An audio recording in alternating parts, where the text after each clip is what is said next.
আসসালামু আলাইকুম, welcome back to my channel. আশা করি সবাই ভালো আছেন। আবারও নতুন একটি রেসিপি নিয়ে আপনাদের মাঝে শেয়ার হলাম। রেস্টুরেন্টের মতো পারফেক্টভাবে চিকেন পেটিস রেসিপি আপনাদের সাথে শেয়ার করব। অবশ্যই রেসিপিটা আপনারা শেষ পর্যন্ত দেখার চেষ্টা করবেন, তাহলে আপনারা আমার মতো ঘরের মধ্যেই তৈরি করে নিতে পারেন। পেটিসটা এতটাই সুস্বাদু আর মজাদার আর ক্রিস্পি হয়েছে যা আপনাদেরকে বলে বোঝাতে পারবো না। আপনারা ভিডিওতে দেখতে পারছেন কতটা লোভনীয় হয়েছে, খেতেও তার চেয়ে দ্বিগুণ মজার হয়েছে। একবার হলেও আশা করি ট্রাই করে দেখবেন। আমার ভিডিওটা অবশ্যই আপনারা ফলো করবেন, তাহলে আপনাদের পেটিসটাও আমার মতো পারফেক্টলি তৈরি করে নিতে পারেন। একটা পেটিস আপনাদেরকে ভেঙে দেখাচ্ছি কতটা মুচমুচে হয়েছে আর ভিতরে কতটা লেয়ারযুক্ত ক্রিস্পি হয়েছে। আপনারা একবার হলো ট্রাই করবেন। আশা করি ভিডিওটা শেষ পর্যন্ত দেখবেন। রেসিপিটা তৈরি করার জন্য একটি মিক্সিং বলে আমি নিয়ে নিব 2 কাপ পরিমাণ ময়দা। আপনারা ময়দার পরিবর্তে আটাও ব্যবহার করতে পারেন। যারা কম করে তৈরি করতে চান, আটা বা ময়দা কম বা বেশি করে অ্যাড করতে পারেন। এখানে আমি ময়দাটা 2 কাপ পরিমাণ অ্যাড করেছি আর দিয়ে দিব স্বাদ মতো লবণ। আপনারা লবণের পরিমাণটা আপনাদের ব্যালেন্স বুঝে অ্যাড করবেন। আর দিয়ে দিব 1 চামচ ভর্তি করে কর্নফ্লাওয়ার। এখানে আমি রান্নার তেল ইউজ করব 2 চামচ।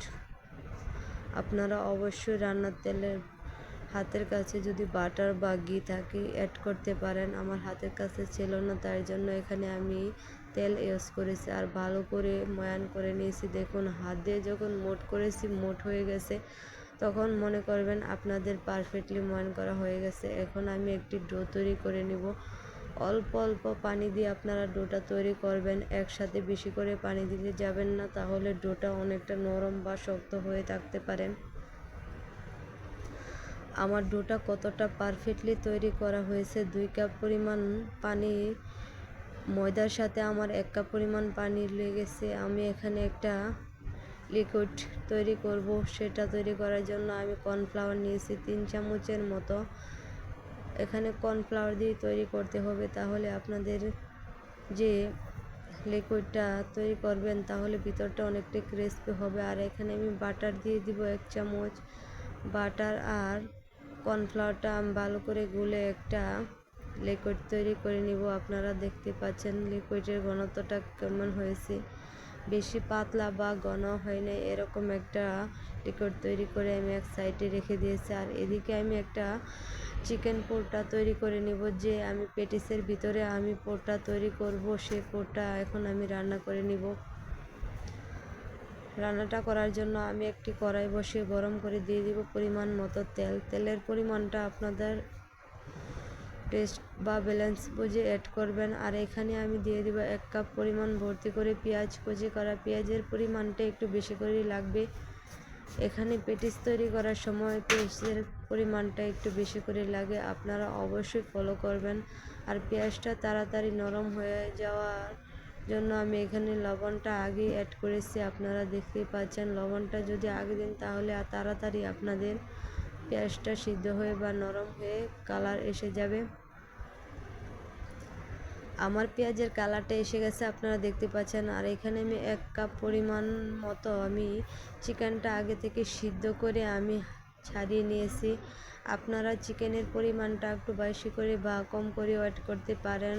এখানে আবার যদি চান আপনারা আলু পোর বা সবজির একটি পোরও তৈরি করে নিতে পারেন। এখানে আমি চিকেনের পোরটাই তৈরি করব, আপনারা আপনাদের টেস্ট বুঝে বা অ্যাড করতে পারেন। আর মরিচের গুঁড়া এখানে আমি অ্যাড করব 1 চামচ আর হাফ চামচ দিয়ে দেব হলুদের গুঁড়া।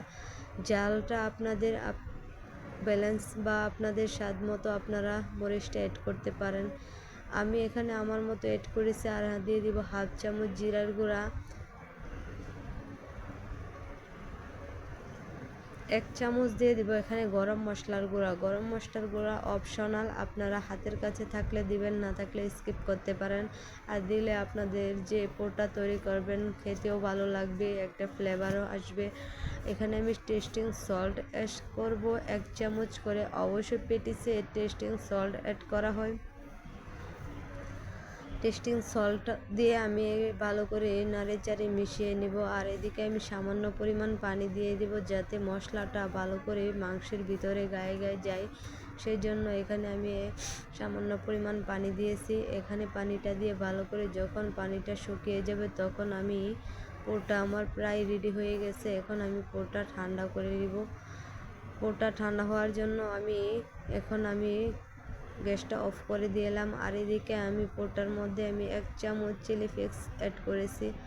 আপনারা চাইলে অ্যাড করতে পারেন। আমি এখানে জাল জাল করে রান্না করব, তাই জন্য আমি চিলি ফ্লেক্স ইউজ করছি। আর এদিকে আমার যে ময়দার ডোটা তৈরি করেছি সেটা একদম পারফেক্টলি হয়ে গেছে, নরম সফট হয়েছে। এদিকে আমি হাত দিয়ে লিচি তৈরি করে নিয়েছি। আপনারা চাইলে চাকুর সাহায্যেও লিচি কেটে নিতে পারেন। আমি হাত দিয়ে কাজটা করে নিয়েছি। আর একটা লিচি আমি আপনাদেরকে বেলে দেখাবো আমি কীরকম রুটি তৈরি করব। আমি সবগুলো একই নিয়মে রুটিগুলো তৈরি করে নিব। আপনাদের সাথে একটা রুটি বেলে আমি শেয়ার করব, যাতে আপনারা আমার মতো, আমি কোনো রকম ভিডিওটা স্কিপ করি নাই। আমি ভিডিওটা আপনাদের সাথে পুরোটাই শেয়ার করেছি, যাতে আপনারা রুটি বা সব কিছু A to Z সব কিছু শেয়ার করেছি। আপনাদের পেটিসটা তৈরি করার সময় কোনো রকম সমস্যা যাতে না হয়। এই পেটিসটা তৈরি করতে বেশিক্ষণ সময় লাগে না। হাতের কাছে সব কিছু থাকলে আপনারা পেটিস তৈরি করে নিতে পারেন। আর এদিকে আমার সবগুলো রুটি তৈরি করা হয়ে গেছে। আমি এখন রুটিগুলো ভাজ করে নিব।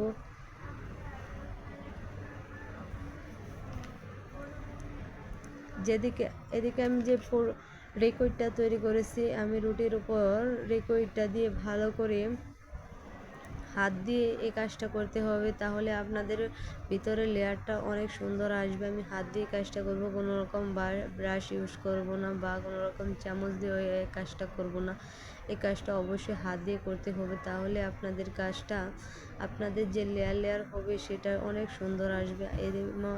একইভাবে আমি সবগুলো রুটি বা প্রায় 6 থেকে 7টা রুটি আমি একসাথে অ্যাড করব। আপনারা চাইলে আরও বেশি করেও অ্যাড করতে পারেন। আপনারা যদি বেশি করে অ্যাড করেন, তাহলে আপনাদের লেয়ারটি একটু বেশি বেশি আসবে। অবশ্যই বেশি রুটি অ্যাড করার চেষ্টা করবেন। আর এদিকে আমি সামান্য পরিমাণ কর্নফ্লাওয়ারও অ্যাড করেছি, তাহলে ভিতরে অনেকটাই ক্রিস্পি থাকে। যদি কর্নফ্লাওয়ারটা ব্যবহার করেন, তাহলে আপনাদের ভিতরে পর্যন্ত লেয়ারটা অনেকটা ক্রিস্পি থাকবে। আপনারা 1 সপ্তাহ সংগ্রহণ করে খেতে পারবেন, কোনো রকম নষ্ট হবে না। এভাবে তৈরি করতে পারবেন। অনেক ওভেনে পেটিসটা ফ্রাই করতে পারেন বা তেলেও ফ্রাই করতে পারেন বা হিট দিয়ে কেকের মতো আপনারা তৈরি করতে পারেন। আমি তেল দিয়ে বাজিয়ে আপনাদের সাথে একদম সহজভাবে শেয়ার করব, যাতে আপনারা এই কাজটা সহজেই তৈরি করে নিতে পারেন।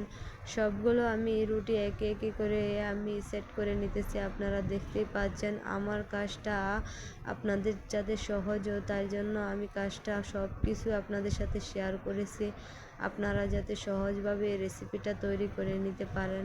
অনেকেই ভাবছেন এত বড় ভিডিও সামান্য দেখে স্কিপ করতে পারেন, তার জন্য আমি আপনাদেরকে আবারও বলছি, আপনারা যাতে কোনো রকম সমস্যা না হয়, এই ভিডিওটা দেখে আপনাদের যে পেটিস তৈরি করবেন, পেটিসটা তৈরি করার সময় যাতে আপনাদের কোনো রকম ঝামেলা না হয়, একদম পারফেক্টলি তৈরি করতে হয়। আমি এই ভিডিওটা চাইলে 3 মিনিটের ভিডিও করতে পারতাম। আমি আপনাদের সাথে ফুল ভিডিওটা অ্যাড করেছি, সে কারণে আপনারা যাতে সহজভাবে পেটিসটা তৈরি করে নিতে পারেন। আমি যেভাবে ভাজ করি বা যেভাবে কাটিং করি, যেভাবে আমি ভাজিয়ে সব কিছু A to Z শেয়ার করেছি, আপনারা ভিডিওতে অবশ্যই ফলো করেন, যদি দেখতে পারবেন আমি কাজটা যেভাবে ভিডিওটা করেছি সেভাবে আপনাদের সাথে আপলোড করেছি। আপনাদের কোনো রকম ভিডিওটা আমি স্কিপ করি না। এদিকে আমার রুটিটা দেখুন কত লম্বালম্বি করে আমি বেলে নিয়েছি। একটা চাকুর সাহায্যে আমি স্কোয়ার শেপে কেটে নিব। আপনাদেরকে অবশ্যই স্কোয়ার শেপে পেটিসগুলা, স্কোয়ার শেপে রুটিটা কাটিং করার পর অবশ্যই আপনাদের স্কোয়ার শেপে কাটিং করার পর রুটিটা যদি কাটিং সুন্দর হয় আপনাদের পেটিসগুলো অনেক সুন্দর হবে। অবশ্যই ফলো করবেন, ফলো করলে অবশ্যই আপনাদের পেটিসগুলো পারফেক্টলি তৈরি হবে। আপনারা অবশ্যই আমার ভিডিওটা শেষ পর্যন্ত দেখবেন। যারা আমার চ্যানেলে নতুন আছেন তারা অবশ্যই আমার পাশে থাকবেন, সাবস্ক্রাইব করবেন, আমাকে কমেন্টে জানাবেন আপনাদের পেটিসগুলো কেমন হয়েছে। আমার পেটিসগুলো তৈরি করার পর তো আমি পেটিসের ফ্যান হয়ে গেছে, এতটাই সুস্বাদু হয়েছে আর ক্রিস্পি বলে যে বোঝাতে পারবো না। একবার হলো ট্রাই করবেন। আশা করি আমার ভিডিওটা আপনাদের কাছে ভালো লাগবে। সবগুলো আমি পেটিসের রুটিগুলো কেটে নিয়েছি কোনাকুনি করে। আমি এখন কোনাকুনি করে শেপ দিয়ে নিব। আপনাদেরকে আমি একদম সহজভাবে শেয়ার করেছি। আর আমি একটু একটু চেপে চেপে দিব। আমি সামনের দিকে চেপে দেই নাই, যদি সামনের দিকে দেন চেপে চেপে তাহলে লেয়ারটা আপনাদেরকে বসে যাবে। অবশ্যই আপনাদের পুরটার সাথে চেপে চেপে দিতে হবে। আমি কাজটা করতেছি কেমন করে আপনাদেরকে আরেকটা পেটিস তৈরি করে দেখাচ্ছি। একদম সহজভাবে শেয়ার করেছি যাতে আপনারা ঘরে তৈরি করে নিতে পারেন পেটিস। বাইরের আর কোনো খাবার খেতে হবে না। যারা পেটিস পছন্দ করেন তারা অবশ্যই সহজভাবে এই তৈরির রেসিপিটা দেখে একবার হলো ট্রাই করবেন। আমি পেটিসগুলো যেভাবে, আপনারা যদি ওভেনে পেটিসগুলা তৈরি করেন তাহলে এভাবে চেপে চেপে দিতে হবে না। আমি এগুলো তেলে ফ্রাই করব, সেজন্য একটু চেপে চেপে বসিয়ে দিয়েছি, যা ভিতরের পুরটা যাতে বাইর না হয়ে যায়। অবশ্যই আপনারা ফলো করবেন ভিডিওতে। আপনারা বুঝতে পারছেন, যদি তেল ছাড়া আপনারা পেটিসগুলা ফ্রাই করেন তাহলে বা কুক করেন কোনো রকম চেপে দিতে হবে না। অবশ্যই এই কাজটা মাথায় রাখবেন। আমি কাজটা তেলে ভাজতেছি তার জন্য একটু চেপে চেপে দিয়েছি। এখন আমি তেলটা বেশি গরম করি না, সামান্য পরিমাণ তেলটা গরম হয়েছে। আমার আঙ্গুল চুবালেও কোনো আঙ্গুলটা পড়ে যাবে না, এরকম গরম অবস্থায় আমি পেটিসগুলো অ্যাড করেছি। বেশি গরম তেলে ভাজতে যাবেন না, তাহলে ওপরে কালার চলে আসবে আর ভিতরে আপনাদের কাঁচা থেকে যাবে। এই কাজটা অবশ্যই আপনারা লো হিটে করবেন, তাহলে পেটিসগুলো এতটাই সুস্বাদু হবে যা আপনারা নিজেরাই নিজেদের পেটিসের ফ্যান হয়ে যাবেন। এই পেটিসটা উপরে যাতে ফুলকো হয় সেই জন্য আমি সামান্য চামচের সাহায্যে উপরে একটু তেল দিয়ে দিতেছি। কাজটা কেমন করতেছি আপনারা অবশ্যই ভিডিওতে দেখতে পাচ্ছেন।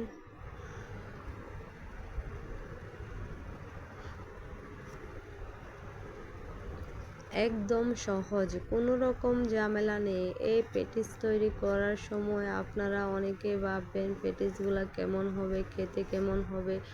অসাধারণ হয়েছে। আপনারা ভিডিওটা দেখতে পাচ্ছেন। আমার ভিডিওটা অনেকটাই বড় হতে পারে কিন্তু আপনাদের অনেক উপকৃত হবেন। এই পেটিস তৈরি যারা করতে পারেন না তারাও এই ভিডিওটা দেখে পেটিসটা তৈরি করতে পারেন। দেখুন ভিতরে কত লেয়ার হয়েছে। এই কাজটা আলতো হাতে করবেন, তাহলে আপনাদের পেটিসগুলো ভেঙে যাওয়ার সম্ভাবনা থাকবে না। এক পিঠ যত বেজে শক্ত হয়ে যাবে তখন উল্টে দিবেন। কাঁচা থাকতে উল্টে দিলে ভিতরে আপনাদের যে পেটিসের পুরটা ছিল সে পুরটা বের হয়ে যাওয়ার সম্ভাবনা থাকবে। আমি দেখুন কতটা লেয়ার লেয়ার হয়েছে। আমার পেটিসগুলা পারফেক্টলি হয়েছে, আপনাদেরকে ভিডিওতে দেখিয়ে দিতেছি। আপনারা অবশ্যই ফলো করবেন। আমি একই নিয়মে সবগুলো পেটিস ভেজে নেব।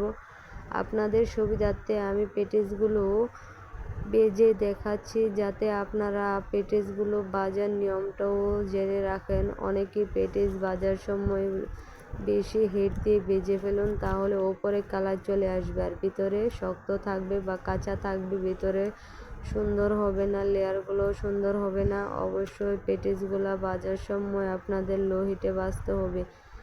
আর ওপরে যাতে তেলটা যদি আপনারা বেশি করে দেন তাহলে ভিতর থেকে ফুলকো হয়ে উঠে যাবে। আমি এখানে তেলের পরিমাণটা এতটাই বেশি ছিল না, আমি সেজন্য উপরে চামচ দিয়ে কাজটা করতে হবে, তাহলে লেয়ারগুলো অনেকটাই সুন্দর হবে।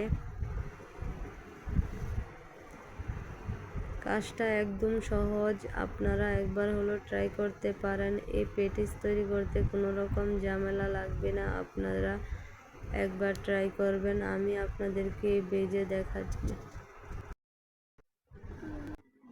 সবগুলো পেটিস আমি একই নিয়মে ভেজে নিব। আপনারা ভিডিওর স্ক্রিনে অবশ্যই দেখতে পাচ্ছেন পেটিসগুলো এতটাই লোভনীয় হয়েছে আর এতটাই ক্রিস্পি হয়েছে। বা বাজারে যে পোড়া তেলে বা খেতে সবজি অনেক সময় বাসি থাকে, সেগুলো দিয়ে পেটিস তৈরি করা হয়, সেগুলো আমরা বাজার থেকে কিনে খেয়ে থাকি। যারা পেটিস লাভার তারা অবশ্যই এই পেটিসটি বাড়িতে তৈরি করে নিতে পারেন। এতটাই মুচমুচে ক্রিস্পি যা আপনারা খেয়ে বুঝবেন কতটা লোভনীয় হয়েছে। যারা পেটিস লাভার তাদের জন্য এই রেসিপি, আর যারা পেটিস পছন্দও করে না তারাও এই পেটিস একবার যদি তৈরি করে দেন তারাও ফ্যান হয়ে যাবে। খেতে যে দুর্দান্ত হয়, যা আপনারা একবার হলো ট্রাই করবেন। আশা করি আমার ভিডিওটা যদি আপনাদের উপকৃত হয়, আপনারা অবশ্যই আমার চ্যানেলে নতুন হয়ে থাকলে সাবস্ক্রাইব করে পাশে থাকবেন। আর আমারকে অবশ্যই আপনারা যদি পেটিসটা তৈরি করে থাকেন আমাকে কমেন্টে জানাবেন আপনাদের পেটিসটা কেমন হয়েছে। এ পর্যন্ত সবাই ভালো থাকবেন, সুস্থ থাকবেন। আবারও নতুন রেসিপি নেবে। আল্লাহ হাফেজ।